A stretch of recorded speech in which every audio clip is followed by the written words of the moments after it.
En los primeros 6 meses de la gestión del presidente de Argentina, Javier Milei, iniciada el 10 de diciembre de 2023, 4 de cada 10 agresiones contra periodistas provinieron del propio gobierno. Esa tendencia, lejos de aquietarse, ha aumentado. El poder político fue el principal responsable de las agresiones contra periodistas durante 2024, representando el 52,5% de los 179 ataques detectados en todo el país. Esto lo resume el informe anual del monitoreo de libertad de expresión del Foro de Periodismo Argentino, FOPEA, titulado El asedio al periodismo debilita a la democracia. Esa es una visión. La otra visión es la que plantea Fernando Ruiz, profesor e investigador de periodismo y democracia e historia de la comunicación en la Facultad de Comunicación de la Universidad Austral de Argentina. La plantea en su libro, en su nuevo libro, El periodismo y la fábrica de los derechos en América Latina, publicado por Cadal. Es una reformulación del estudio y la práctica del periodismo pensando en profesores y estudiantes, así como en la opinión pública en general. Se trata de un curso intensivo de periodismo que resume decenas de manuales. Fernando, la pregunta es cómo planteamos una realidad que es, digamos, esta nueva incitación al odio, inclusive del propio presidente Javier Milei, con la vocación, es decir, con la vocación de aquellos que quieren ser periodistas o aquellos que dictan clases de periodismo. Sí, mira, en principio a mí me parece que lo que los políticos piensen del periodismo no nos importa. Sí nos afecta, pero no nos importa. ¿Eso qué quiere decir? Que, por supuesto, los ataques y las oleadas que son muy intensivas en este caso, en estos meses de ataques contra el periodismo, sí afectan nuestra reputación como campo periodístico en el ámbito de la democracia argentina. Pero lo que yo considero más grave en estos momentos es que este ataque nos encuentra en un grado alto de vulnerabilidad. Y una vulnerabilidad doble. Por un lado, la sociedad no tiene una gran opinión del periodismo y eso le da más fuerza al ataque presidencial. Y segundo lugar, los jóvenes periodistas no tienen un gran respeto y admiración por su profesión y por aquellos que lideran el campo periodístico. Y eso nos da mucha debilidad. Porque en una profesión que no está orgullosa de la profesión que tiene, que sus nuevas generaciones no sienten que van a continuar un trabajo y una misión y una vocación que ya está encaminada, eso nos hace más vulnerables. Eso para mí es el problema principal. Decís en el libro que es común en cualquier lugar del mundo que cuando se comienza a hablar de la crisis de la democracia, el periodismo sea uno de los acusados. Sí, exactamente. Siempre pasa así. Y de hecho, incluso en los avances democráticos, también es uno de los responsables de los avances democráticos. O sea, el periodismo es un gran indicador para ver los avances y las crisis democráticas. Por eso en mi trabajo intenté ver cómo se imbrica, cómo se une el periodismo en cada uno de los procesos democráticos. La relación entre periodismo y derechos, que este es un hallazgo de tu libro y, bueno, tu expertise también. La verdad es que está en crisis. ¿Y cuál puede ser el desenlace de esa crisis? El desenlace va a ser muy variado, muy mezclado, porque como vos sabés por tu enorme carrera profesional, has visto muchísimos periodistas, algunos que son realmente profesionales y entonces de alguna forma funcionan como prometores de la democracia y otros que son realmente antiprofesionales y generan unas malas praxis que deterioran, entre otras cosas, la calidad de los derechos. Pero inevitablemente el periodismo está atravesado por los derechos. A mí me impresiona mucho una cosa. En las facultades de derecho todo el mundo obviamente habla de derecho, pero en las facultades de comunicación no es un tema que se hable. Sin embargo, cuando un comunicador va a la práctica, cuando un periodista va a la práctica, está permanentemente equilibrando y balanceando derechos. Vamos a cubrir la huelga docente, vamos a cubrir el paro, vamos a cubrir el salario de tal persona, de tal sector social, tal conflicto, los crímenes que se produjeron. Todo está revestido por ¿qué opción tenemos? ¿Cuál es nuestra jerarquía de derechos? Lo que en el libro yo planteo como la jerarquía de víctimas.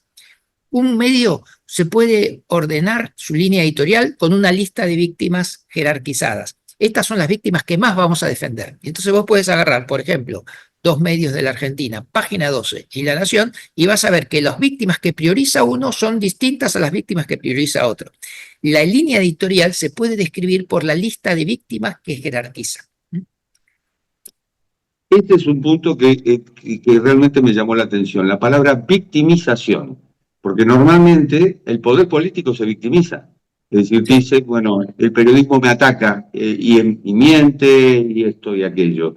Y el periodismo, en realidad, el periodista pocas veces dice soy víctima de, salvo Sí, que le cuesta, efectivamente lo sea.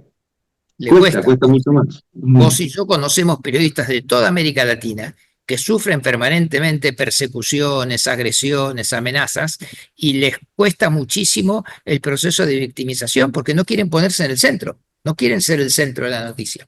Sin embargo, desde las organizaciones profesionales necesitamos que denuncien, que se victimicen de alguna forma, porque es muy difícil defender socialmente un derecho si no hay víctimas establecidas y explícitas a partir de las cuales defenderse. Una de las conclusiones que yo hago en mi libro, que los derechos dependen de la buena comunicación de las víctimas.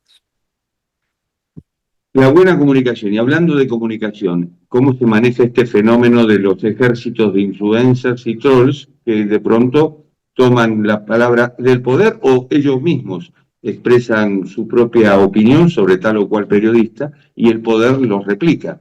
Y los periodistas no estamos a la altura de ser ni políticos, ni jueces, ni fiscales.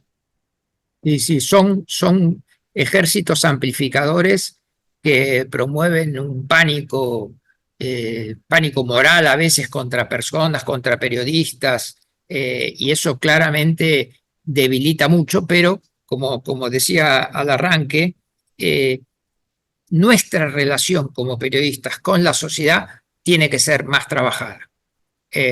Nosotros alternativamente vamos a tener poderes políticos que nos ataquen intensamente, pero lo que sí deberíamos trabajar día a día es la relación con la sociedad. Por eso parte del objetivo de mi libro es tratar de entender cómo nosotros podemos imbricarnos en la vida social para poder ser más fuertes frente a los ataques del poder político. Me decía Ben Bradley, el editor del Washington Post, que fue el que alentó la investigación sobre el Watergate, que terminó con la renuncia de Richard Nixon, presidente de Estados Unidos, que el periodista debe ser esencialmente escéptico. Y esto también figura en tu libro. Sí, sí, con un cuidado, porque la estación siguiente al escepticismo es el cinismo. Y entonces la vocación de cambio no la tienen que perder. Parte del trabajo que yo estoy continuando ahora después de este libro es que cuando las vocaciones que tienen un sentido de cambio, como el periodismo, de promover transformaciones, de mejorar la vida social, pierden entusiasmo, eso afecta mucho la vida social. Y entonces ese escepticismo, como le pasaba a Ben Bradley, no tiene que llevar a perder el entusiasmo. No es un escepticismo que enfría y dice, bueno, no va a pasar nada, no investiguen porque no tiene sentido, la gente va a seguir votando de la misma forma, ¿no? Esto es como Claro. decía el gran entrenador de básquet, Popovich, que decía, hay un tipo golpeando la roca y pegó 300 martillazos y no pasó nada. En el 301 la roca se abrió. Hablabas de la línea editorial, hablabas de dos medios argentinos que podríamos decir que están en las antípodas. Ahora, ¿qué pasa cuando el periodista disiente con esa línea editorial? Como por ejemplo le ha pasado a una periodista de The Washington Post, que lo mencionás en tu libro, que bueno, había sido víctima de una agresión sexual o algo por el estilo, y sus propios editores o jefes lo desestimaron. Sí, incluso si es el mismo caso, creo que la periodista inició una demanda contra su editor. Ese caso, sí. Bueno, lo que pasa en cualquier institución democrática donde hay disidencias, esos editores de alguna forma respondían a un estilo tradicional, que era la persona muy afectada personalmente por una cuestión, mejor que no cubra ese tema porque puede estar muy influenciado. ¿Te acordás como históricamente hace 30, 40 años, si había que ir a cubrir al Partido Radical, tenía que ir un peronista, si había que cubrir el Partido Peronista, tenía que ir un radical? para tener una distancia. Pero bueno, esos son estilos periodísticos, son discusiones profesionales. Seguro, seguro, de las internas de las redacciones. Ahora bien, por un lado están los deberes y por el otro están los derechos, que son las dos caras de la misma moneda. ¿Cómo se equilibran?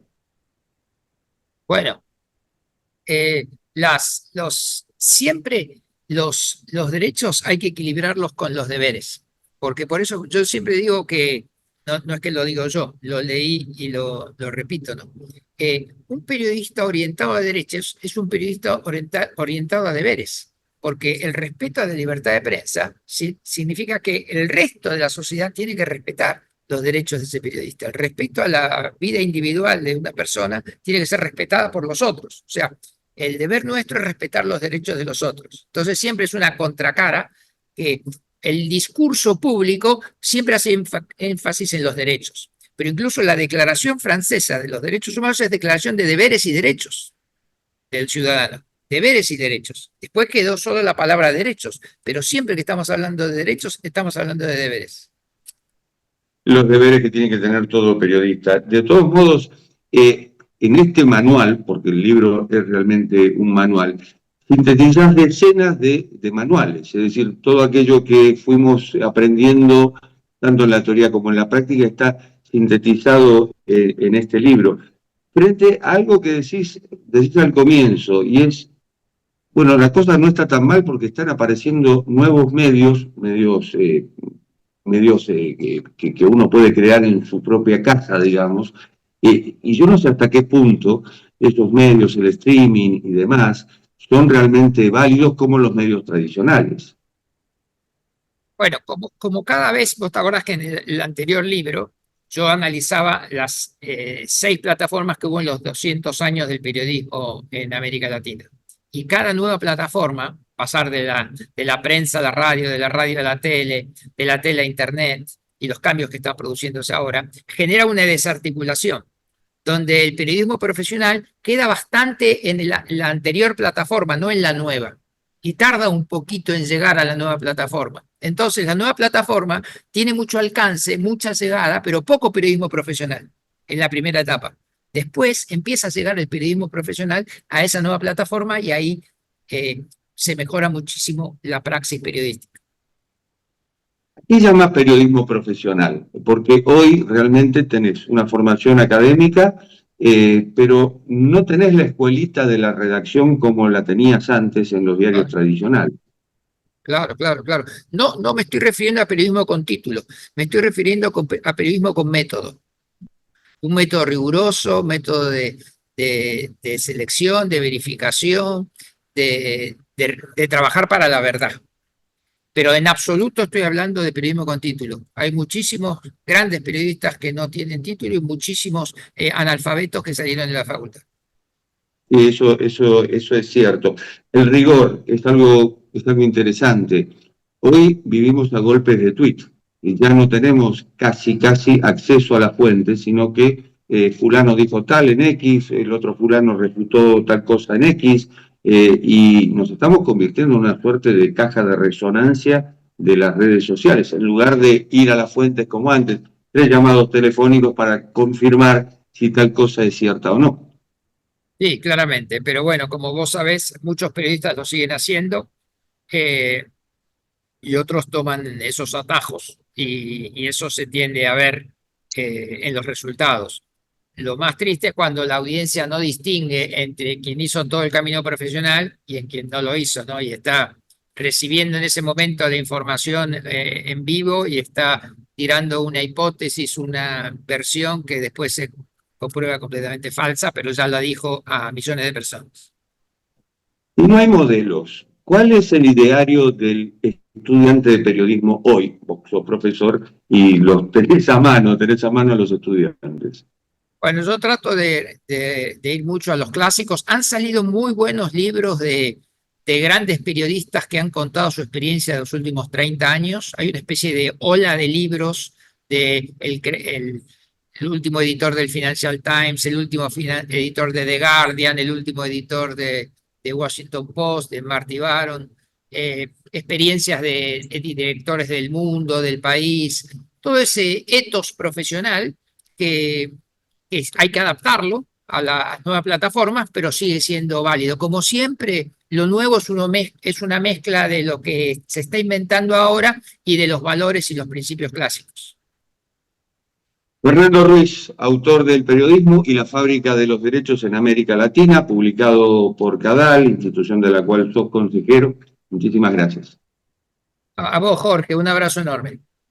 Igualmente, gracias. Y esto ha sido Cuarto de Hora, el programa de Cadal TV que se retransmite en el canal E de Buenos Aires. Nos reencontramos en la próxima. Chao.